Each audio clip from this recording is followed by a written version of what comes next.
Everyone knows that Thomas Jefferson wrote the Declaration of Independence. The Constitution, of course, was fashioned by committees, but the man who put it into the words of the document that we know was Gouverneur Morris. He is the subject of this week's abbreviated bios. Welcome, I'm Stephen Yoder. Gouverneur Morris was born on January 31st, 1752 in Morrisonia, which is named after his family, New York, to Lewis and Sarah Morris. At the age of 14, he accidentally knocked over boiling water onto his right arm and side.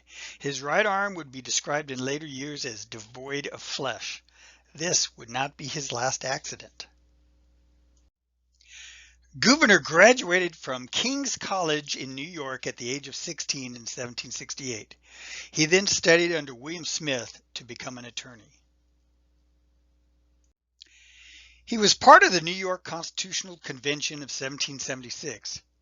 That convention designed a new state constitution that governed New York for the next 50 years. Morris successfully contended for religious freedom and put forth the provision that provided for a single governor rather than an executive board. Gouverneur Morris did not fight in the army during the Revolution, probably because of his arm injury. He became a legislator instead. He served in the Continental Congress during 1778 to 79 and drafted the instructions for the peace envoys that were sent with John Adams to Europe. After being defeated for re-election, he moved to Philadelphia to practice law. Morris's family illustrates how the Revolution divided families. Two of his half-brothers were generals in the American militias. One half-brother was a British officer, and his mother stayed loyal to England. In May 1780, Morris had his second big accident. He was thrown from a carriage and his left leg was caught in the spokes of one of the wheels. The doctor who treated him amputated the leg. Later, he was told that the doctor should not have amputated the leg, but he never made a complaint about it. Gouverneur served under Robert Morris, a non-relative, as Assistant Superintendent of Finance from 1781 to 1785. He developed the plan to have a decimal coin system, which is why 100 pennies is a dollar for us. We have dimes, we have nickels, we have quarters. In 1787, Morris represented Pennsylvania at the Constitutional Convention. He took part in debates on more topics than any other delegate. Nothing was more emblematic of that than the debate over counting slaves to determine the number of representatives. Slave states wanted all slaves counted so that they would have more representatives. States with few slaves wanted no slaves counted because slaves had no rights and would not be represented. A compromise was suggested, counting 3/5 of all slaves in each state belonging with free citizens to determine representation. Morris was completely against this. He stated, "The admission of slaves into the representation, when fairly explained, comes down to this, that the inhabitant of Georgia and South Carolina who goes to the coast of Africa and in defiance of the most sacred laws of humanity tears away his fellow creatures from their dearest connections and damns them to their most cruel bondages, shall have more votes in a government instituted for the protection of the rights of mankind than the citizen of Pennsylvania or New Jersey who views with laudable horror so nefarious a practice." Morris lost on this issue.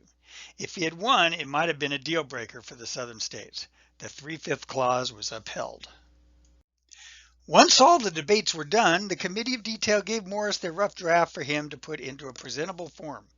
The preamble, which American students had memorized for 200 years, was completely of Morris's origin.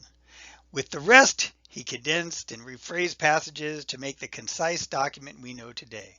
Morris can fairly be said to have written the Constitution. After the Constitution was ratified, Morris traveled to France on business. He was there as the French Revolution began. As the Reign of Terror began in France, Morris began to hide aristocrats at his home to save them from execution. In 1792, since Morris was already there and very experienced, Washington appointed Morris to be America's minister to France. He continued to save Frenchmen and even loaned Lafayette 100 liras to help pay his expenses of his imprisonment in Austria. Morris was recalled in 1794 at the request of the French. They knew he'd been hiding aristocrats but couldn't prove it. But to do this, uh, Washington requested that they recall the French minister to America, a guy named Genet, who'd been causing all kinds of problems there. And so the exchange was made. After touring Europe for a few years, Morris came back in 1800 and served out an unexpired term for senator. In 1807, he was appointed by New York to construct a plan for the growth of New York City. Morris is the one responsible for the street grid that exists today on Manhattan, with 12 long avenues and 155 streets at right angles off of them. Morris, throughout his life, was a ladies' man, and he bedded many women in America and Europe. But in his late 50s, he decided he was going to settle down. In 1808, Morris hired Nancy Randolph, a woman with a scandalous past, to be his maid. She was rumored to have killed a lover, her child, and committed incest, with absolutely no evidence to support it. Morris was convinced of her innocence, and a year later, on Christmas Day 1809, he married her. Morris was 57 and Nancy 34.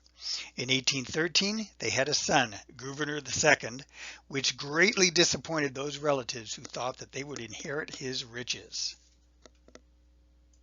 In his later years, Gouverneur Morris opposed the War of 1812 and even developed a pessimistic attitude on whether the Republic would even survive. In 1816, he suffered a blockage of his urinary tract, which he tried to treat himself. He died on November 6, 1816. Nancy said that he was the best of husbands and the most charming of companions. Gouverneur Morris is in the second tier of founding fathers. It is his words that we read in the Constitution. It was he who laid out the streets that make up Manhattan today, and he left us with some of the most vivid descriptions of the French Revolution. Thank you for listening to Abbreviated Bios, and if you like this sort of program, please subscribe and share it.